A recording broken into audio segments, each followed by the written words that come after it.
Unang sweldo sa mga PUJ drivers sa Davao City nga na-enroll sa tulong panghanap buhay sa ating disadvantaged at displaced workers o TUPAD program na dawat na. Ani ang report.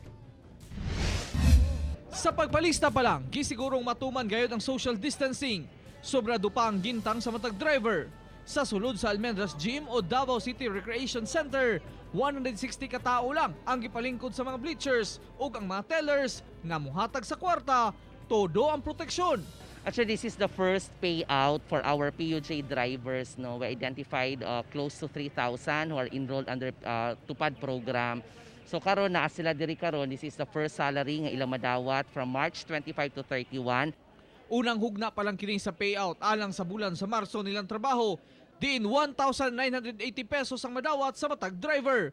Sunod sweldo nila matingob ang bulan sa Abril nga 20 ka adlaw ug ikatulo mo ang bulan sa Mayo. 3,000 ka mga driver ang hatagan sa mga ayuda sa gobyerno. Diin first come first serve basis ang gibuhat sa City TMO. Hindi lahat na bigyan. Ayon kay Mayor Inday, is ang beneficiaries lang natin is 3,000, which is first come first serve. Dako ang kalipay sa mga driver nga nakadawat tungod akong tabang na kuno kini sa ilang pamilya kay wala sila income diang ipatuman ang enhanced community quarantine. Sobra. Ano man sir, karon ni Banuna? Pait malimagi si mana niya karon na sumpayan o medyo gamay kantidad. So sa na sir. Bugas. Ako ang kaining tabang si Roy. Mga pamugas ba, sudan. Walang-wala ay sir. Buot man sa PCUP nga matagan ang tanan, apan ang nahatag nga budget alang una sa 3,000 ka mga PUJ driver sa Davao City.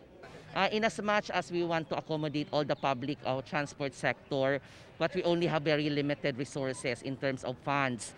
So of course, no, Mayor Inday Sara is also looking some alternatives of how could we help. That's why munang ginaingon nato kung the whole of nation approach, kung naka-avail naman ta sa TUPAD program, pwede na lang tadi mo obvious sa social amelioration program.